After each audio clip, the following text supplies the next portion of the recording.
Welcome, friends. To the How-To Heretic. I'm Uncle Mark. And I'm Uncle Dan. And I'm Uncle Doug. And this is your user's guide to life. Hopefully you're on the inside. That's right. Leaving religion is the first step into a larger, better world. But it can also be a scary world. And it really is right now. Things work differently now. Never fear. That's why we're here. We are your 3 surviving audio uncles, and with help from good friends and experts in all sorts of fields. But maybe not virology. We're going to share the stories and seek the knowledge to build a great life. After all, you only get the one that we know of, so you'd better wash your hands.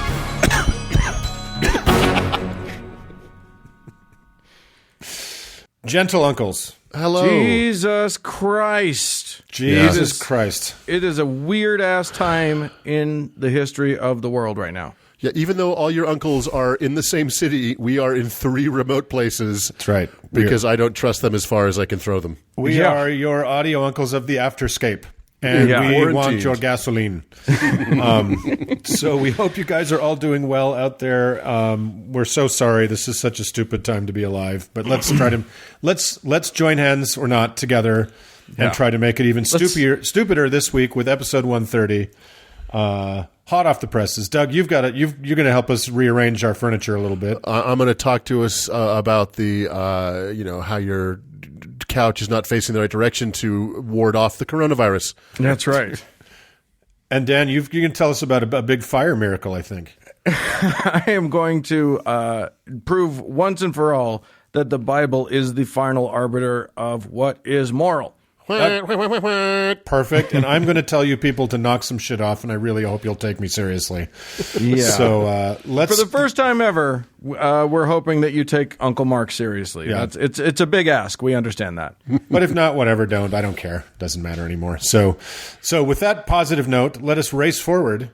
Well, I do want to mention, I'm going to interject and say, and remind everybody that in this time of uncertainty around you and coronavirus just spreading like a son of a bitch everywhere in the world, the one part of the economy that's still booming is the delivery of goods to your home, which can happen with T-shirts, blankets, etc.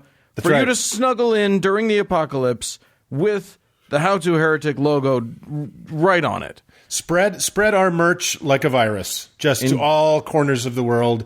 And we don't think it will prevent coronavirus, but it's awfully comfortable to lounge around the house for 2 weeks to 2 months in. And we have no proof that it won't cure the virus. We don't know, but we have no proof that it doesn't cure the virus. So it would be insane not to speculate. Yeah, exactly. So go to howtoheretic.com, click on the thing that says where the merch is, the Heretic, and buy some stuff from us. And then also, let's just do a show. Let's do a show.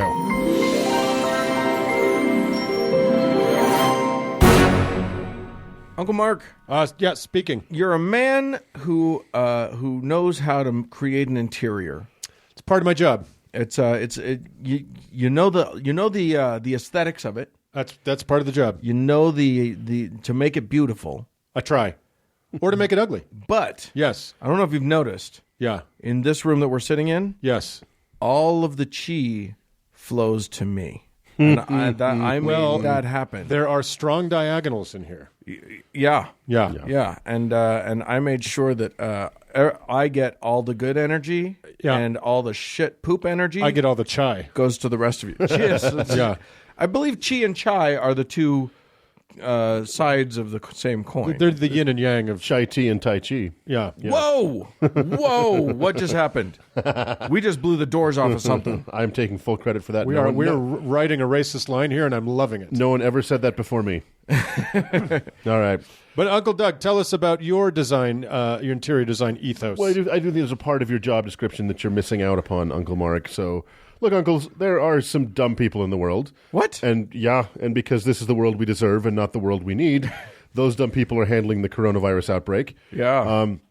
But when not busy fucking all this up, those dumb people like to engage in a little catch-all that we on this show like to call woo. Yes, sure. And today I would like to talk about a particularly ridiculous type of woo that everyone hearing my voice has experienced, mostly because your friend Meghan has told you that your kitchen table is not oriented correctly. That's right. I want to talk about Feng Shui. As an extension, probably really of pyramid power. They're all related. Yes, it's the same. Do you know what? Sorry, guys, I realized about pyramid power, and I forgot to say it on the air. What? No Jews. What, There were no Jews involved in that theory, the conspiracy. Well, clearly, Uncle Mark, you didn't dig deep enough. Other than the fact that they built the pyramids, which they didn't. That's who the Jews there are. It is. There it is. I found the Jew. You found it. Everybody play Spot the Jew. There's the home game. You can buy it on the Heretique website. Anytime somebody says everybody play Spot the Jew, something really bad is about to happen. That's very true. Yeah. That's very true. Poland's about to get invaded. Exactly. So a shout out to listener Tim for today's subject, and also for a very generous one-time gift, which we'll talk about. But, thank you, Tim. Yeah. Like all good woo, Feng Shui's origins are lost in the mists of time. This, of course, allows modern practitioners to believe that the origins of their woo may be divine, or at least mystical, and it dovetails with most woo practitioners' belief that the ancient ones were wiser and more attuned than we are today. However, in the case of the inventors of Feng Shui, this might actually be true. Feng Shui in the Chinese literally means wind-water, and this is a very ancient form of geomancy, which is the method of divination that traditionally uses handfuls of soil, rocks, sand, bones, entrails, really anything, tossed randomly and then interpreted. Can I just say that one time I had Chinese at an unreputable restaurant and got a bad case of wind water?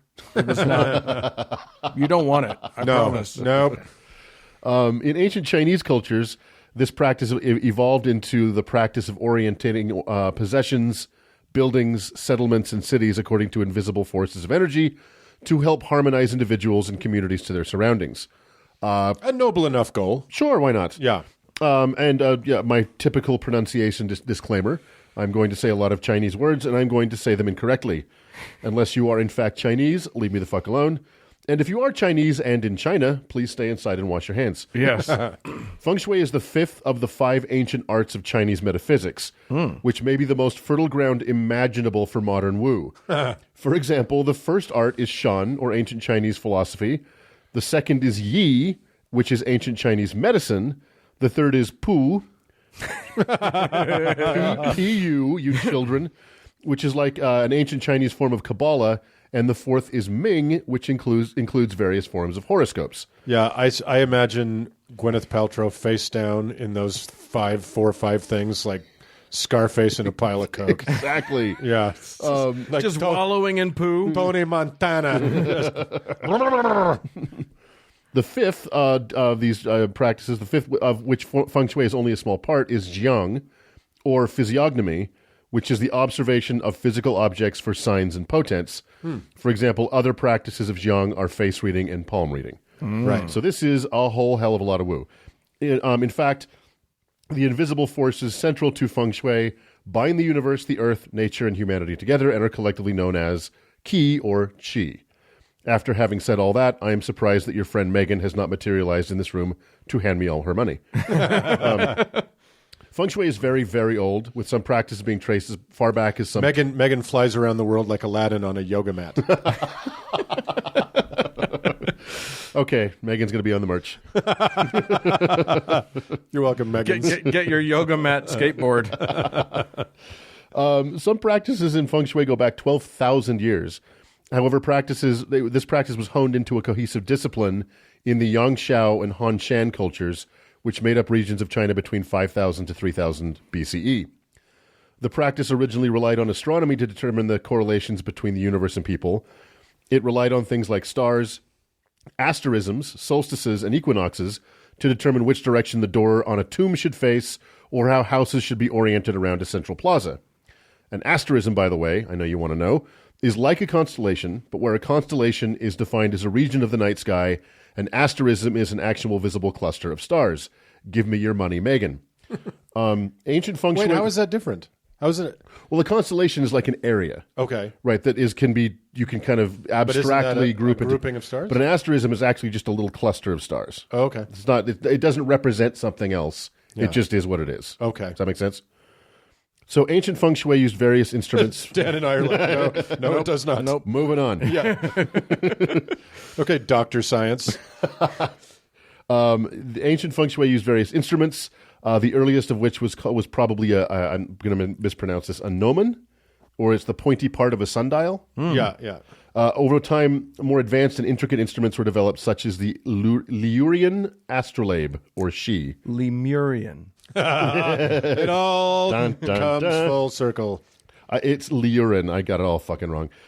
This practice chugged along until sometime around 200 BCE in the Han Dynasty, when someone, somehow, noticed that when a piece of lodestone, which is a naturally magnetized piece of the fortuitously named mineral magnetite, was suspended, probably by a string or placed on a piece of wood in a bowl of water, it always rotated and oriented itself to point between where the sun rose and the sun set.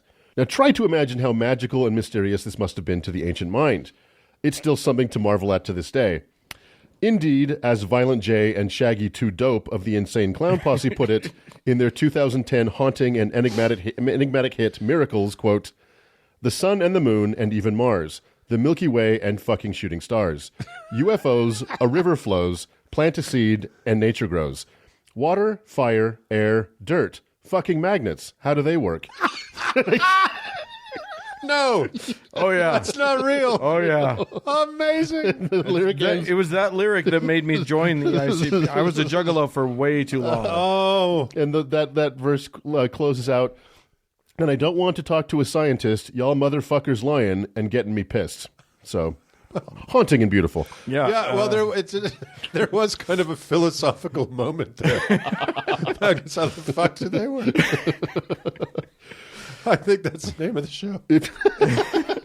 If you've never seen that video, I highly recommend you watch it now. Yeah, Okay. you really have to. It's amazing. Okay, great. That's an endorsement for Insane Clown Posse from your uncles. And I also just want to say, you've never seen Donald Trump and Violent J in the same room at the same time, so there's that. Right? So back to the story. These Chinese magnets, or luopan, are actually oriented to the southern magnetic pole. Although one wonders why that matters, since any northern-oriented compass is oriented to the South Pole if one simply faces north and, turns around. Right. The luopan was not used for navigation for 1,000 years after it was discovered, but was finally put to use to its full navigational potential in the Song dynasty around 1000 CE. One little side note here. There is evidence that the Olmecs of Mesoamerica figured out how to use a compass for geomancy as early as 1000 BCE. Wow. Although they never figured out how to use it for navigation, they did predate the Chinese in discovering magnetism by nearly a millennium. So There's that.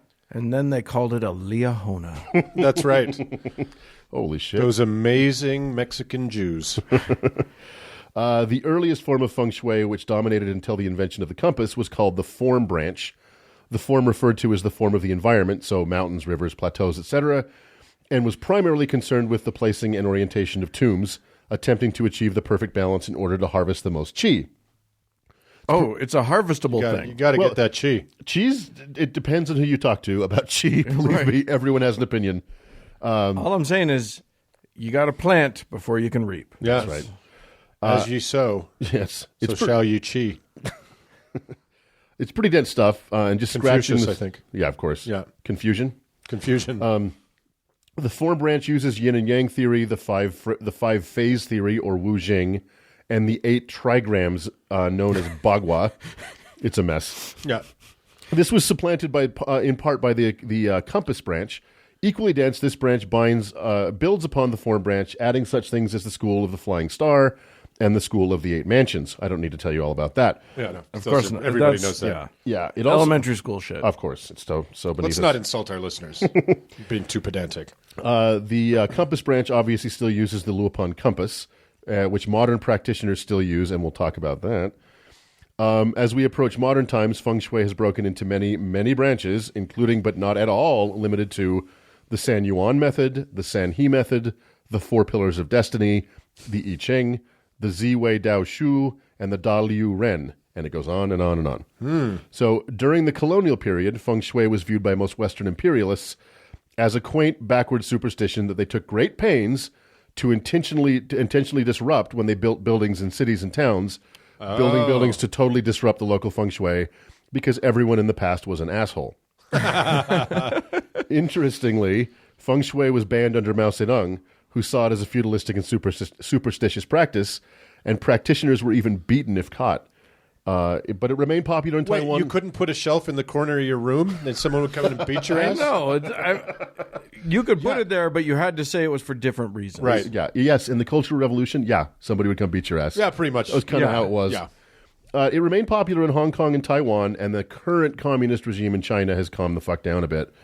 So when Richard Nixon went to China in 1972, there was a renewed interest in all things Oriental, and Feng Shui got swept up, along with a whole lot of other ancient stuff, into the New Age movement, which brings us to today. Oh, my God. Modern Feng Shui is... Are you blaming Richard Nixon for Meghan? That bastion for Meghan. That fucking hippie.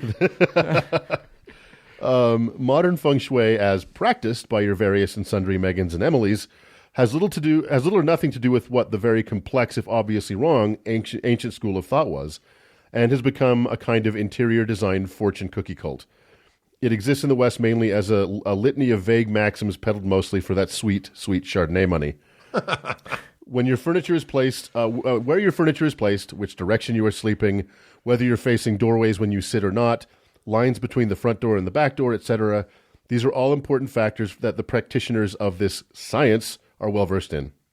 So here, for example, are some good Feng Shui tips for your home from the good people at mydomain.com, along with affordable, read incredibly expensive, solutions you can purchase right now. Why not? Tip, slow down the energy flow. Quote, when there is a direct line of sight between the front door and the back door, it means the chi is shooting through your house too fast. You want it to move in a graceful, undulating way that goes around your whole home evenly. Chi needs a door? Pew, pew, pew. Yeah. Just speedy chi. What if you get hit by a speedy chi? That's a great question. Yeah. Too much of a good thing. That's your whole day just right there. Gone. Solution to this problem? How about this one Kings Lane Boulé runner rug for $115? Oh, yeah. How about another tip? Keep the path to the front door clear. Well, fucking duh. But there's more to that than you might think. Quote, the fireman will tell you that. Exactly. Yeah. Quote, think of the chi as a first-time visitor trying to find your home. You want to make sure it's clearly lit, well-marked, and the address is visible. On the inside, you want to make sure you're not walking directly into a wall. It can metaphorically make you feel like you're up against that wall every day. Solution? Install a mirror in your entryway. But when you do, make sure you connect an intention to it, like expanding opportunities in your life or not allowing yourself to feel limited. And wouldn't you know it, we just happen to be selling this rejuvenation metal frame mirror for $299. Okay, one more. My intention is to make me taller. So stupid. Tip, balance the 5 elements. Quote, the 5 elements, earth, wood, fire, water, and metal, can be present in your home either physically or symbolically. For example, you could bring the fire element in with warm tones like reds and oranges, or you could have actual fire with a fireplace or a burning candle. So stupid. Solution?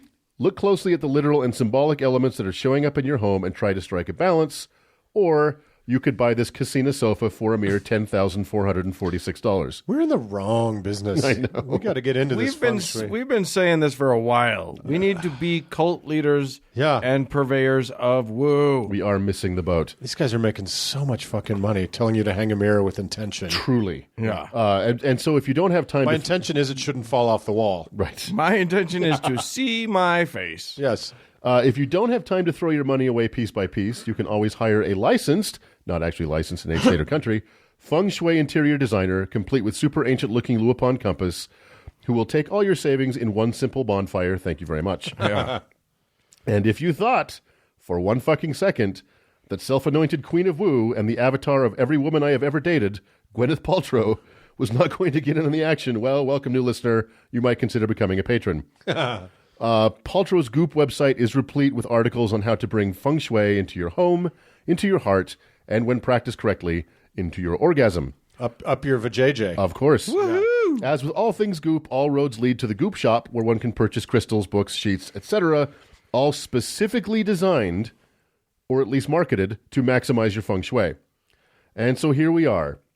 An ancient kooky philosophy developed by, admittedly, the smartest of ancient cultures that still did not know why the sun rose, has been misinterpreted by modern people who should know better and turned into a profit opportunity for white people.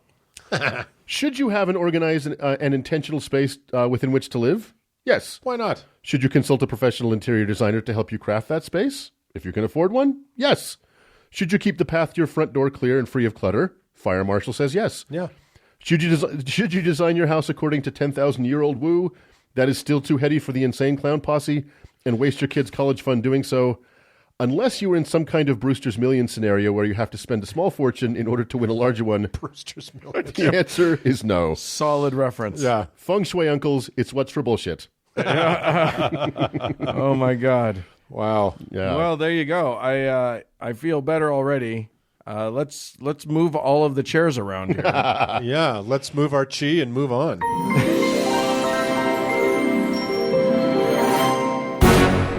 Uncle Mark. Yes. There's a lot of derp out there in this there world. If you say so. If you're paying attention to the news, it seems like the derp is winning. But there's one place where the derp, she is the thickest. And Uncle Dan is going to take us to that place today. Well, hold on a sec, just because we have a very emergency preparedness theme here. I did go on social media to talk about alternatives if you find yourself out of paper products in your house. And the derp that Dan's going to talk about is pretty thick, but it is a very thin single ply. So that's true. Use judiciously. And what is that, Dan? Well, of course, you fellas are talking about the Bible. La Biblia. Yes. And I'll tell you this. If there's one thing that I've learned from studying the Bible, it is to abandon all faith in my fellow human beings. Not just the human beings in the Bible, of course. Most of that nonsense very obviously never happened. But rather, the Bible for me has just been an extremely potent indicator that all of my fellow travelers on this planet are, by and large, ding-dongs. Mm-hmm. All of us. Every single one of us. Except us. Because here's the thing. Seems about right. Well, obviously not us. But you have to say us so that you don't sound like a total dick. Right. But look, if you bring even the tiniest little bit of objectivity to God's holiest of books, even if only accidentally once in a while, you'll instantly see that the main theme that runs throughout the 1,200-page tome is inconsistency. Yes. The book contradicts itself over and over and over. God contradicts himself over and over. One prophet says one thing, and in the very next chapter, another prophet says exactly the opposite. And according to the Bible anyway, they're both right.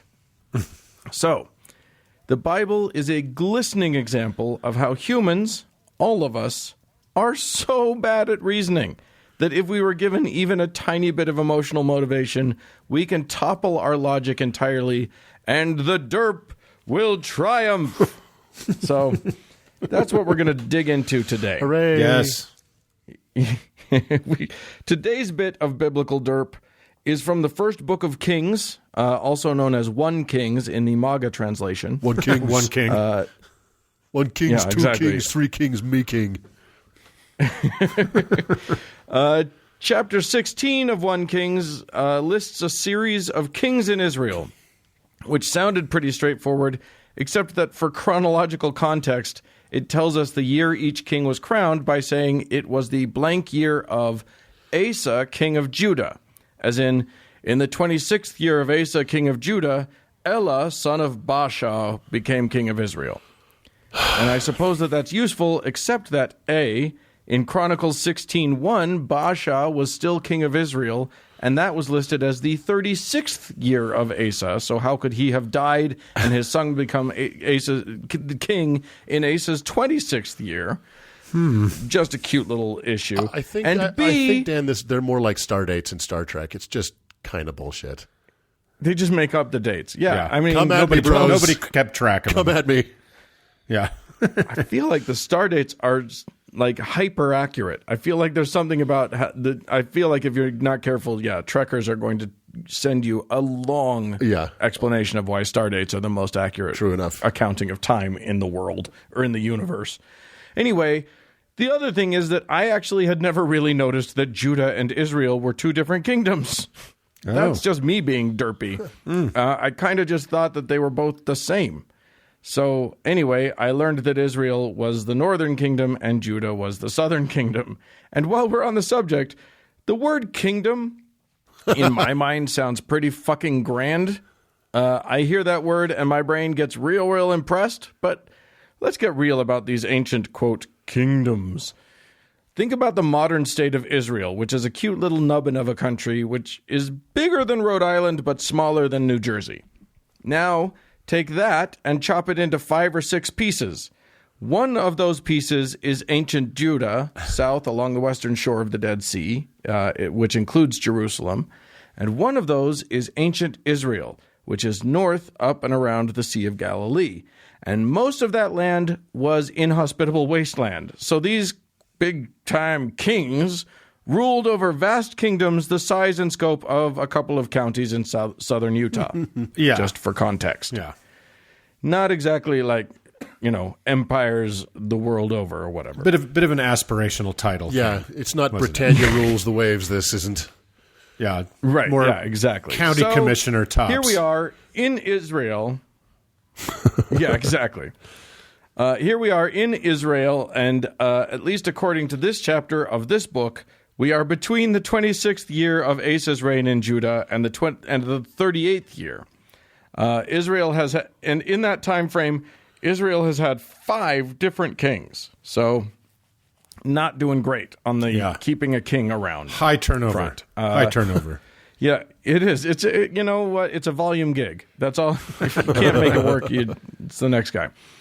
The chapter ends with King Ahab.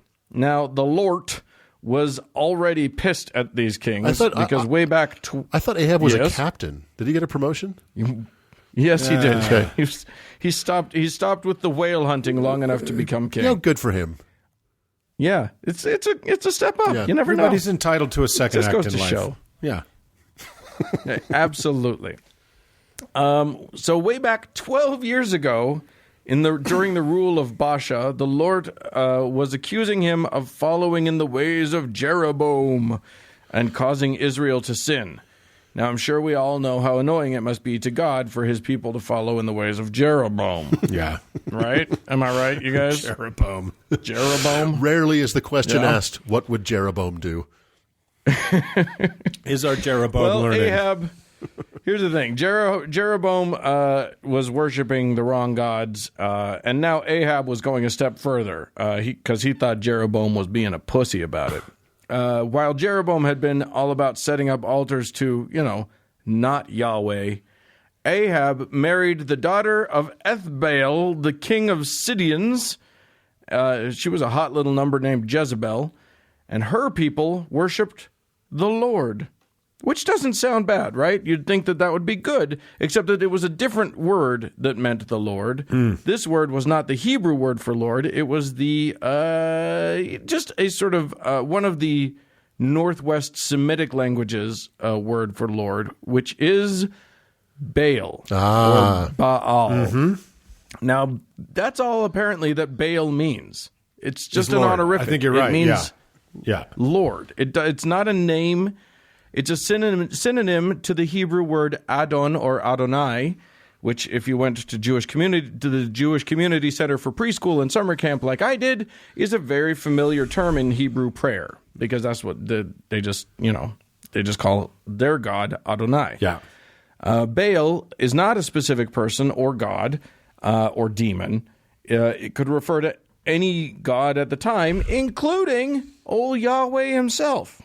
A little bit confusing, but the Bible decides that it's just a person, so there you go. Right. Jezebel's Baal was definitely not the great I Am, because that dude was pissed.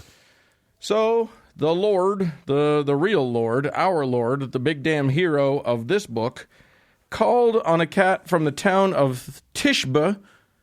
He was a Tishbite, and that's true, to come and whine at them. That Tishbite's name was Elijah. Elijah, pretty hero famous of dude. something. Yes, indeed. And we're going to talk about his first bit of heroism now. He was furious with King Ahab. He told Ahab, how did he happen to be talking to the king? Did he just bump into him at Costco? Who knows? But anyway, he told Ahab that there would be a drought. Now, neither dew nor rain would come for the next few years until he, Elijah, said so. Oh. So, boom! Our boy Elijah put the hammer down. Except that once the drought started, he was suddenly public enemy number one, so he needed a spot to lay low for a while. So nobody would, torture him until he made the water come back or whatever. Right. So the Lord told him to go to the Kerith Ravine and just chill there. That was just a little bit east of Jordan. There was a brook for water, so our boy Elijah would be okay. Wait, I thought there was a drought. Shut up! Jesus! You're trying to ruin the story. No, we'll get to that. It's fucked now. There wasn't any food, I don't buy though. any of it now. Yeah. Also, I'm sorry, but this is a country whose mascot is drought. The fact that there's a ravine anywhere with water in it would be a known fact, would it not? Or should I just shut up? Just shush. Sorry. Just everybody shush, because you're about... Look, if we are going to question the logic of anything in this story, we will not get through it. So let's just accept what we hear and move on. Because here's the problem with the Kerith Ravine. There wasn't any food there. But this was the Lord's boy, so he had a plan. And that plan was birds. No, not birds to eat. That wouldn't be weird and disgusting enough. So the Lord decided to have ravens fly in twice a day and deliver bread and meat to Elijah. You hear that, Bezos? Yeah. Raven drones. Think about it. It was the first Uber Eats. Yeah, it really was. And how gross is that? It's just so gross. Ravens flying in, birds flying in your meals every day. Yeah, anyway, I doubt there you go. The meat came from a sanitary source. Right, yeah, exactly. Those ravens weren't washing their hands for 20 seconds. Where'd you get the meat? Don't worry about it. Okay? Don't worry about it. Enjoy your back lunch. Of a truck. Yeah. So anyway, as with all the Lord's perfect plans in the Bible, something went a little bit wrong in literally the stupidest way possible. As Prophet Doug said, when you curse a land with no water, apparently even the brook that's supplying the Lord's appointed prophet dries up. Come on, Lord. That's just bad planning. So the Lord sent Elijah to a nearby town where he said there would be a widow waiting to help out. Elijah went there and accosted the first old lady he saw, who was a lady out gathering sticks, because all good writing has fun little details like that, right? Elijah called out to the woman and said, "Hey, go get me a jug of water." To which she agreed and started off to her house. And then he yelled after her, "Oh, and bring me some bread too, please." The woman turned around and, I have to think, in the most incredulous voice in the universe, said, "I don't know if you've noticed, but we have this drought on, and it's kind of all anyone can talk about at the moment. So all I have left to eat in the whole fucking world is literally a handful of flour and a little bit of olive oil. I was just gathering these sticks here to make a fire and bake them into the last bit of bread that my son and I will eat before we starve to death and die. So, ... ... No thanks. It literally says that. Hey, she literally says that. Hey, remember that thing you caused to happen? Yeah, well, it's here. Right. Yeah, she's literally baking the last loaf of bread before she dies. This is her big plan. Cute, right? Yeah. So anyway, Elijah says, "Don't sweat it. Use that flour and oil to make me a loaf of bread and then bring it to me. Then go back and check it out. You'll have enough flour and oil to make another loaf for you and your son, and you'll always have enough until the day the rains come back." So that's a cute trick. Whoever was in charge of calibrating the miracles in the Bible was a prick, because it always seems like here's some food, here's just a little more, right? It's never like an abundance. Your pantry will be full forever.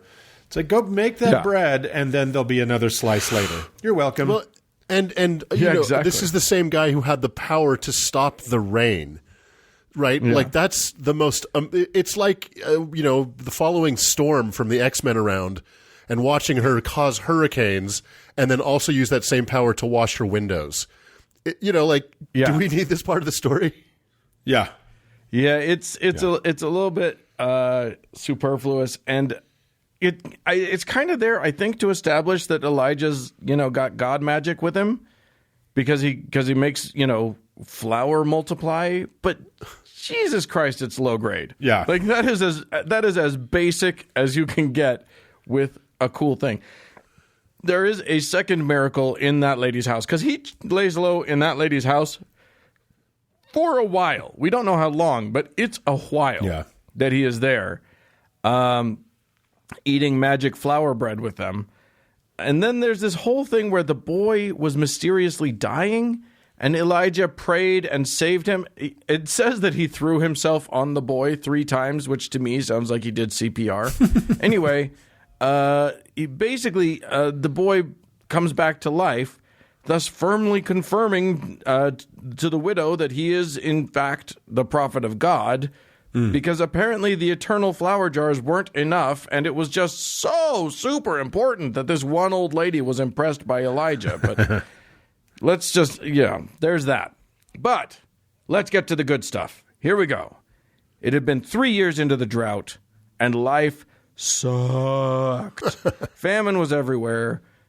Jezebel, very unhelpfully, if you asked me, had been killing off all of the Lord's prophets, which is sort of in line with the first rule of the Bible, which, as you guys all know, is bitches be cray. So one of Ahab's administrators, Obadiah, was secretly a Yahweh guy. And he became a prophet squirrel. He took 100 prophets of the Lord and hid them away in 2 caves. So 50 in each. Can you imagine what insufferable company 50 prophets, oh my God, in a cave must be like? Right? Fuck that. And then he somehow managed to sneak water and food to them all for a while. That's a lot of ravens. However long. That is a lot of ravens. I think the qualifications for being a prophet must have been loosened in this time. Right? Yeah. Anyway, all I can say is he took care of 100 people in 2 caves. Take that, family that hid Anne Frank. Anyway, so the Lord told Elijah to come back to King Ahab. Elijah went to this Obadiah guy and said, "Go tell Ahab I'm back."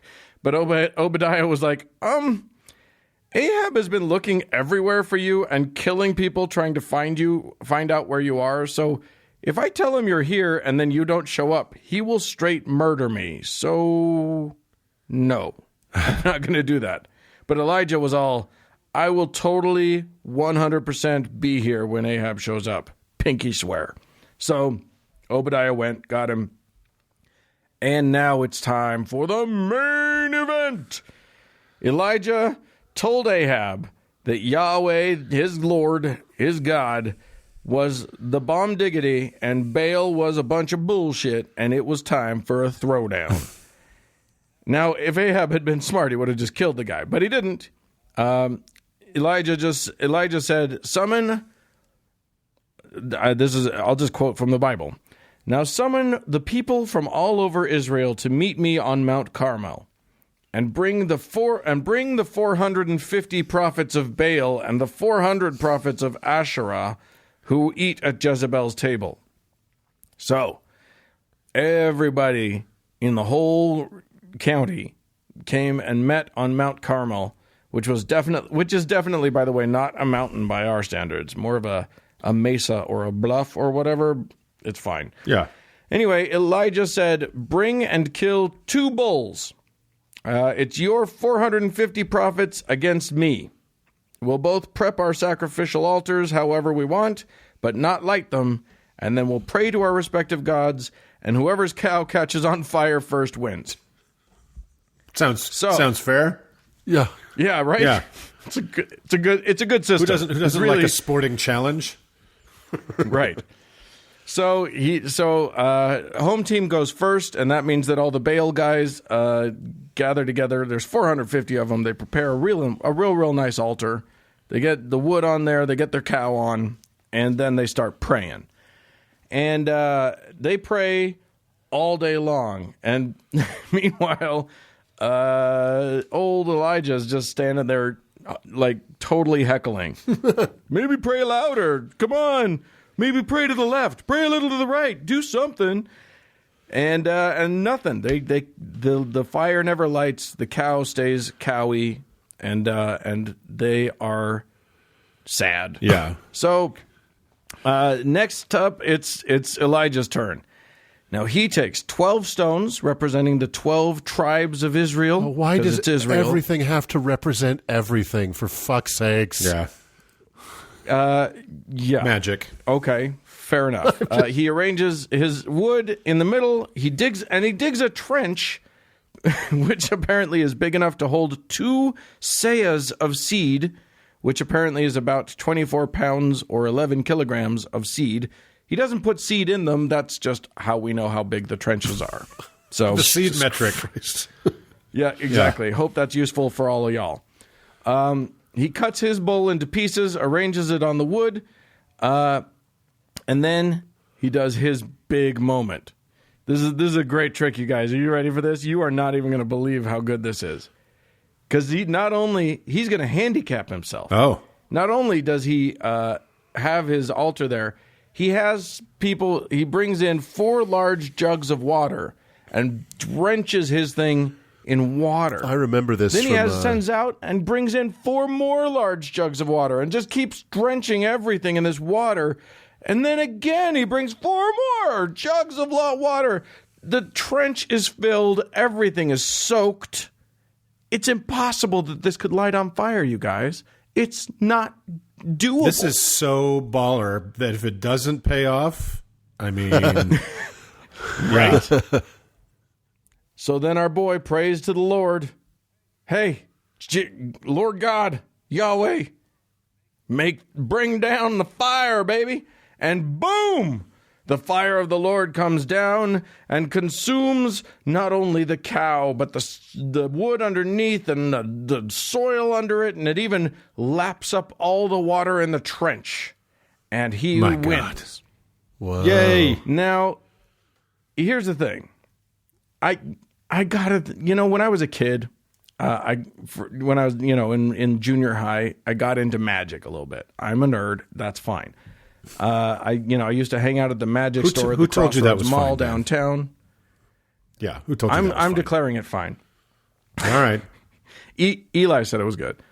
Okay. And so I used to hang out at the magic store downtown, and I used to read books on magic and all that stuff. But I like to think that even if I had never read anything on magic, I would be slightly incredulous enough to think to myself, you know what else looks a lot like water?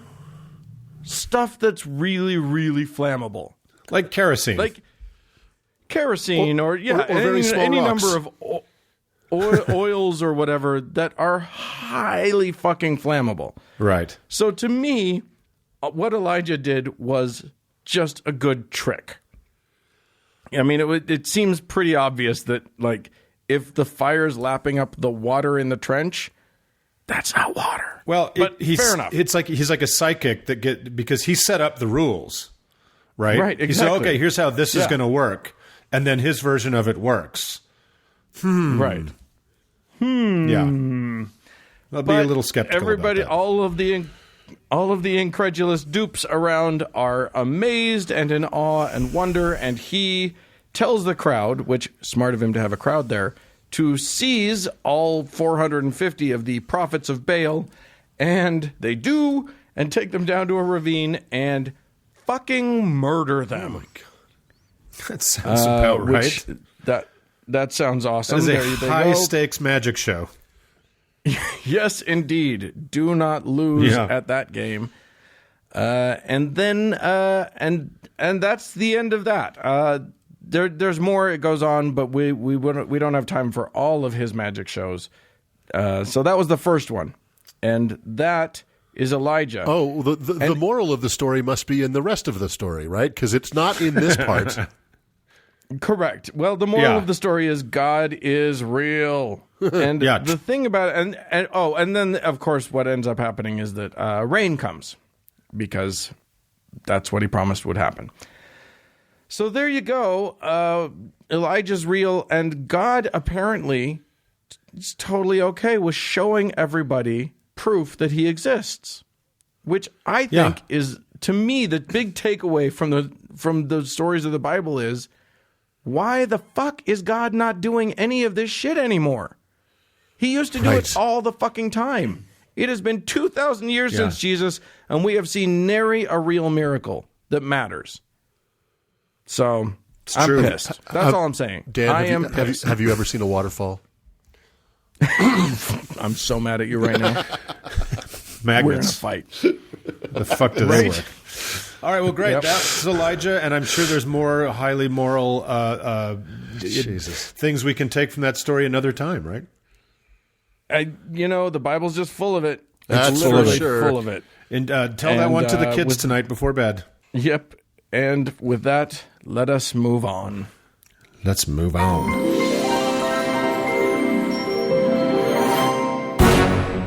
Oh, friends. Yes. Gentlemen. These are indeed trying and virus bags. Scary times. But we do have some folks to thank, even still. Not everyone apparently is a server, and so some people are not losing all of their income right now. And they've chosen to give us some money, and that is a beautiful thing for them to do. So we have some folks to thank, including CLV. Thank you very much. And I believe, Uncle Mark, I'm going to give you the task of inventing on the spot, as is our job, a saint for Susan.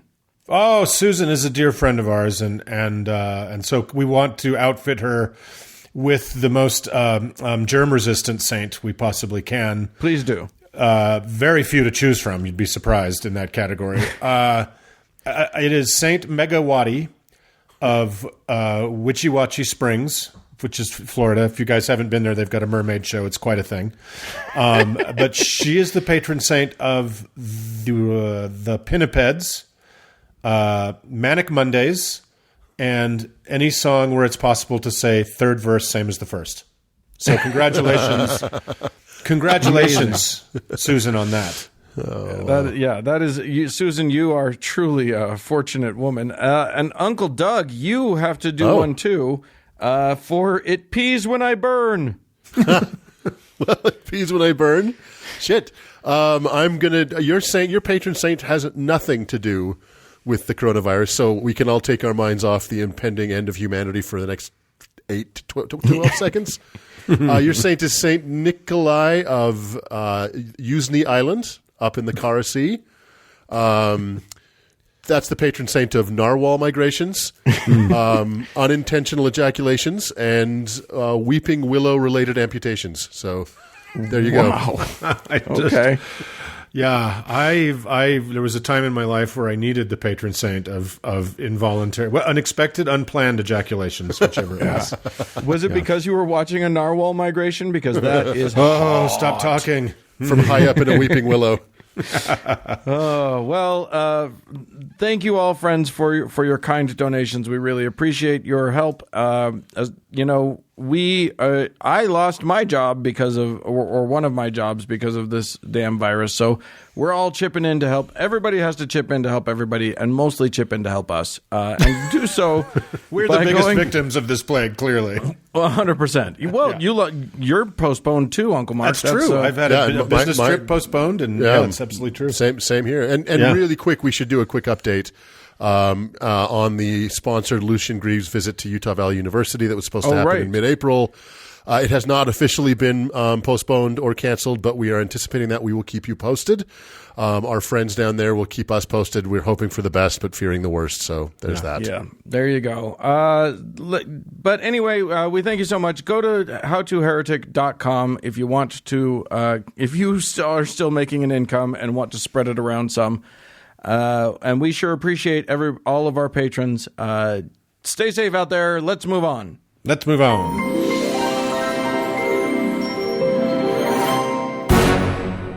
Uncle Dan. Hey, Uncle Doug. In these dark times, there's very few things that bring me personal happiness. And so I have light times, are there any things that bring you personal happiness? Almost none. But one that does in good times and bad is annoying my brother. Yes.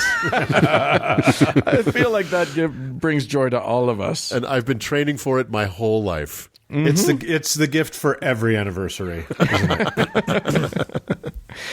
But there are other people who annoy Uncle Mark.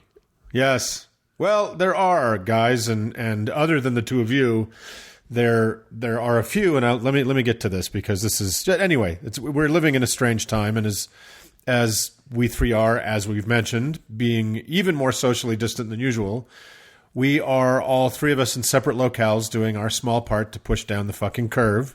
Yep. On this here Chinese hoax of COVID-19. My husband and I are only a few days into this self-imposed exile, and we've gotten so bored that we threw a little birthday party for our cat. I saw that. Some of you may have seen her with her 2 and 0 birthday candles on her little plate of salmon on our Twitter feed. Oh my God, is she 20? She's 20. Yeah. Holy shit. 20 years young. And she's That's got a few amazing. lives left. Yeah, she's awesome. So it was a good time, but this is good. This period in our history is going to get weird. So yeah. And speaking of Twitter and social media in the time of plague, it is a pretty fascinating place. And among the tons of hopeful videos of Italians having a ball, playing music together from the isolation of their balconies, there's of course, I know they're amazing, and there's of course fear and very well-deserved rage at the utter clusterfuckery and undoubted coming death toll at the hands of the orange shitler in the White House. But among that, and so help me God, all the anti-vaxxers and homeopathic fools claiming crystals and bee pollen will cure you of anything, there are of course, those out there saying everything happens for a reason. I know I shouldn't let it, but this little pumpkin spice latte of namaste, coexist sticker, feel-goodism makes me a little mental. The vast majority of the time, the Meghans or Chads in your life that deploy it don't mean any harm. No. And even I observe some social niceties that I know some atheists hate, like reflexively saying bless you when people sneeze. I probably should stop that, but that's a chat for another time. So yes, I like to just add on to it. I like to make it longer. I like to say, may the Lord and Savior please bless your nose, or something like that. May the high God be Beelzebub. I always say God damn you to hell when somebody sneezes. Oh, I like that too. That's a good way to go. So there are plenty of things that, and really almost everything happens for a reason. If the tree outside your window is moving around, the reason is the wind is blowing it. Yeah, there is causation in the universe. If the soup you're eating is hot, the reason is because you cooked it. If an apple falls out of a tree and hits you on the head, it is, as famous strange person and mostly genius Isaac Newton theorized, the Earth's gravity pulled it free of the tree and towards its massive self, so gravity. Right. Yes, Meghan, there are reasons for things. This is, as Dan mentioned, causation. That's what the things above are, causes and effects. But as of this recording, there is zero proof that the reason for anything is because some sort of divine pre-planning and or universe desiring a thing for you and or angels making a near-miss car crash into just that. Causation is not correlation, neither is it intention. Unless the intention of yourself or another extant person is the cause, right? Very simple. So projecting an intellect and meaning into the spaces between the known is, sadly, a very human trait, and we've been deluding ourselves that way for a very long time. Uncle Dan explored this with his discussion on pareidolia in episode 20. Yeah. There is likely an evolutionary root, or yes, reason for this. Our brains project patterns into dark spaces. We've all experienced the sensation of seeing a face in the trees, late at night, and fucking freaking out. And Meghan, that wasn't a ghost. That was an eons-long development of a gift evolution gave us, enabling us to see the face of a tiger before it pounces, perhaps living a moment longer. So right, so that you get that one more second of terror before you die. That's always a good thing to have. So you can order one more pumpkin spice latte in front of Uncle Mark. Life's final gift. So that's just the fight or flight sensory reality of pareidolia. This pattern projecting also slops over into the intellectual, philosophical world as well. Sun worship and a desire to control the terrifying, unpredictable cycles of life and nature by, quote, understanding them and then by somehow appeasing them is universal in the human experience. And this is the wellspring of every religion, living and dead, on Earth. the fact that they tend to give men unquestionable power over women's minds and bodies and those of girls is just one of the many wonderful side effects of our species trying to cope with being afraid of the dark. So everything happens for a reason was codified in a very weird and entirely unconvincing sort of apologetic that Christians still go to all the time, which is so strange to me, called Aquinas' 5 Ways, or the 5 Proofs. And I'm going to leave it to our old friend, Professor Jim, to come on and give it the slow roasting it deserves. But in brief, Thomas Aquinas was a 13th century monk and theologian who decided what the God-tormented world of the time needed was a way to prove that God existed. Right. Well, guess what, guys? He had 5. 5 ways, also known as 5 causes. His argument... And it's really pretty airtight, as I understand it. Now, I know I haven't read it for a while, but I am told, and I'm sure you're going to confirm this, that there's no way around it. Once you say these 5 things to us, we will believe in God. You will believe in God. Are you ready for this? So his argument was that we mortals could never... I don't know if I want to believe in God. I don't know if I'm ready for this. His argument was that we mortals could never see or know God in this life, but we could track him like an elk or something because we could observe his passing by the amazing things he caused to be. And this is, I'm going to just sum it all up for you. Essentially, things move, therefore someone is moving them. That's God. Things exist, therefore someone caused them to exist. God, declared Aquinas. Some things are possible and some are not. So, hey, everybody, meet God, etc., etc. And he ends with, hilariously, with the shittiest 5th way, the argument from design. And I quote Aquinas. We see that that natural bodies work towards some goal and do not do so by chance. Most natural things lack knowledge. But as an arrow reaches its target because it is directed by an archer, what lacks intelligence achieves goals by being directed by something intelligent. Therefore, some intelligent being exists by whom all natural things are directed to their end, and this being we call God. The end. Yeah. Done. Right? That is the argument of a person who has never fully examined how shittily we are designed. Because if we had a perfect designer... If any of the critters on this earth had a perfect designer, there would be some major differences. I just cannot see how a perfect designer would give me nipples. I don't get it. Well, I mentioned this to you guys before, but when I was debating those Christians outside Temple Square, I was having the same argument about how, we're clearly not perfect. I choke on water. Yeah. Like, how could that be a smart design? And they're like, well, what would be better? And I'm like, a dolphin. Yeah. And I could tell that no one had ever said that to them before because there was a moment of panic in their eyes. Like, oh my God, he's right. It's just all you have to do is put the breathe hole on the other side from the eat hole. They don't have to be the same hole. There's just no reason for it. Exactly. Aquinas clearly had never seen a platypus.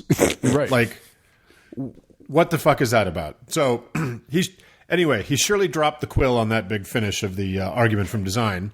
Yes, indeed. See, everything happens for a reason. Keen listeners will also know that this leads us, like an arrow to the target, to the classic God of the gaps fallacy in all its glory. We discussed that in episode 24.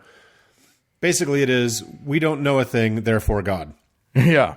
And this habit of pounding God like a piton into every gap that science and learning have narrowed still goes on today, although the gaps are far, far fewer and much more spread out. When Thomas Aquinas was strolling around Sicily with that stupid haircut, Jupiter was almost 400 years from being discovered. Today, we are aware of the existence of hundreds of exoplanets outside of our solar system. And we will discover Jupiter one of these days. We'll find our way there. And we're about to launch a space telescope that may be capable of seeing them in some detail. Yeah. The gaps, once gigantic, are getting very small indeed. Yet, this desperation to cram a watchmaker into the works persists. I get part of it, the idea that the world is nothing more than an African savanna where the strong eat the weak, and the slow and the sick, and there's no referee can be a spooky feeling, especially if you've been swaddled in the downy comfort of believing bad things never happen to good people because of Jesus and his super friends, or something somewhere is manning their station on your behalf. Right. But Growing up both physically and intellectually means realizing that simply isn't the case. Tom Hanks has the coronavirus and Donald Trump does not. Yeah, millions of people prayed for God to stop the Holocaust, but he didn't. The godless Russian army did. Babies die in house fires. Football teams lose the big game. Your best friend is going to stop talking to you someday, and there is zero proof at all that all or any dogs go to heaven. So, you killed somebody on that one. They all go to hell. All dogs go to hell. Cats go to heaven. There's a great meme out there that I might have mentioned before on the show. That's an image of a huge fucking galaxy in the void of space, and the caption over it just says "No lives matter," which is no. Have you not seen that? No, that's funny. It's brilliant, but has likely been co-opted as an anti-Black Lives Matter meme by the pudgy basement Nazis of America. So that's yet another example of how everything sucks and there is no loving God. But it makes a great point. Those PBZs, man, I'll tell you what. PBDs having their PBRs.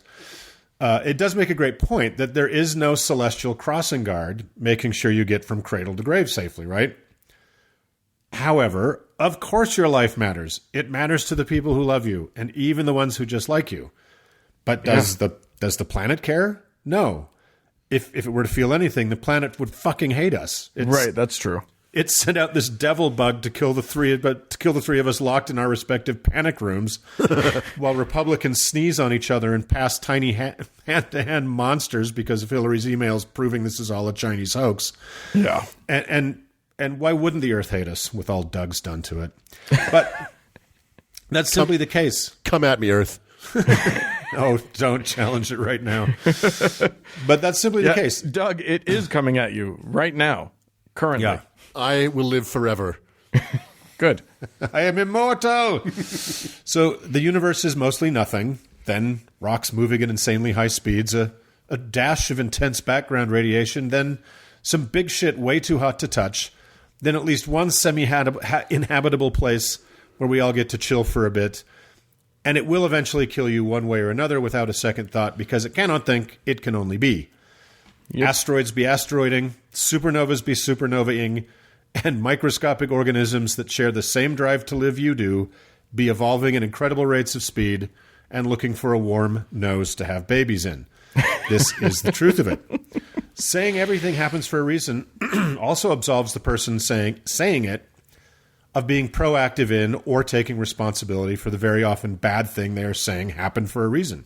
Yeah. If you lost a friendship or a job or an opportunity by fucking up saying, this is what the universe wants for me, is the fucking thing same thing as saying YOLO after breaking someone's heart. And just as insidiously, it absolves whatever supernatural wingman you may have of any moral consistency and integrity. The same God or good feeling that you feel guided you to the most amazing yoga class in Chelsea also let the Anthill Kids happen. So go back a couple episodes for that romp. No, please don't do that. Nobody go back. The same guy that you just knew brought your family together for the perfect Christmas getaway is going to kill your granny with the coronavirus. Don't believe in that guy. That guy's a fucking monster. And because he doesn't exist, it's super easy not to believe in him. Shoo pretend monster. And please stop crediting him or the vast void of freezing space with the good things that actual people do. Like when the American guy who recovered from Ebola thanked Jesus for saving his ass as he laid in bed surrounded by the doctors and nurses who took great risk and actually saved him. Yeah. And really, stop saying everything happens for a reason when something bad happens, especially if you are the actual reason it happened. Right. Everyone knows you need a priest to absolve you of your sins. You can't just mekaleka hiney-ho yourself. And where do you get the arrogance that the universe cares so fucking much that it wants to act as your day planner? Even if God existed, he's planning famines, hurling hurricanes about gay pride parades he's mad about that hit the wrong cities, cooking up the next pandemic. Don't bother this all-loving genocidal maniac with helping you find your fucking car keys. We are in a moment right now as a species and insanely interconnected global society where the actual reasons for things are very, very critical to understand and get right. Yeah. I mean, we all know it's probably all the doing of the Jews, obviously, but let's make sure we get it right this time, okay, guys? if this thing continues to explode and vulnerable and not so vulnerable people get sick and die and people go broke and lose jobs and the global economy tanks, there will be reasons. And those will be that nobody knew when to take this seriously, that Trump didn't accept the World Health Organization test kits because he wasn't going to profit off them, and that everybody is still going out and going about and not realizing that their bodies are aircraft carriers full of zillions of little corona spiders until this is going to get way, way worse and it's going to be too late. Those are the reasons, Chad and Meghan. So, to conclude, the universe is mostly a lot of hostile nothing. Jesus, if he ever existed, died all the way dead on that cross and never popped back out of the tomb to see his shadow. Is the world a cold, shitty, uncaring place where survival of the fittest is the only scripture that is really true? Could be, if we let it be. But we don't have to.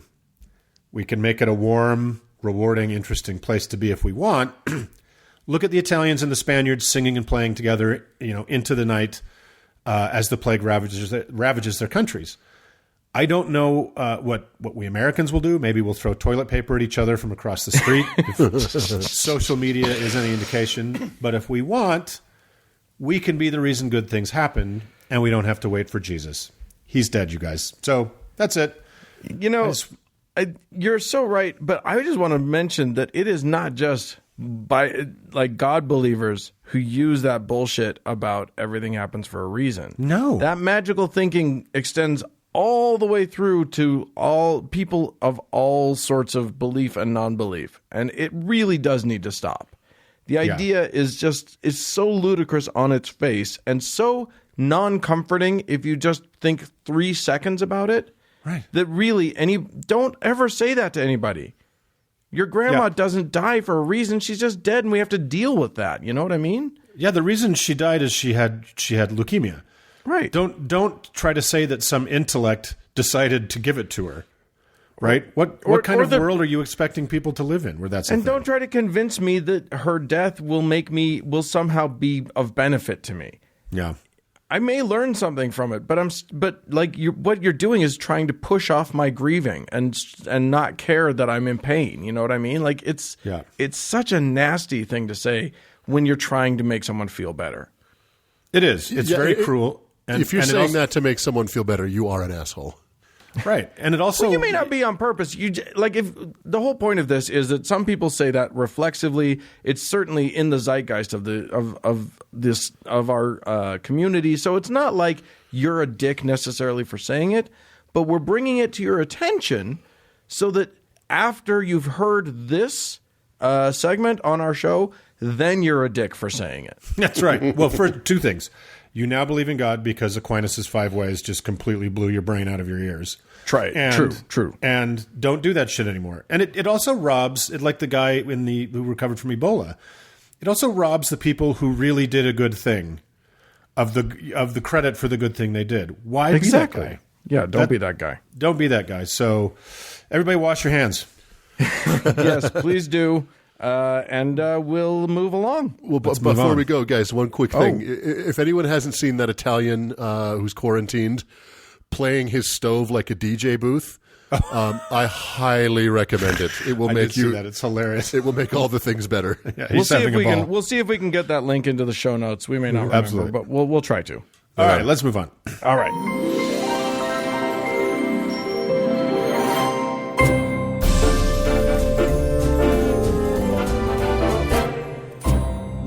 Well, friends, that's it for this week's Quarantine Show.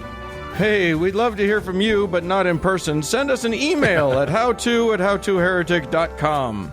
Or if you have toilet paper to trade for Ameros or blue-eyed white boy children, you can leave us a voicemail about that at 903-88-HOW-TO, which is 903-884-6986. I'm also still barely alive on Twitter at howtoheretic. And thanks to our non-contagious patrons. And thanks to Cody Layton, who was, as of last week, still alive for editing the show.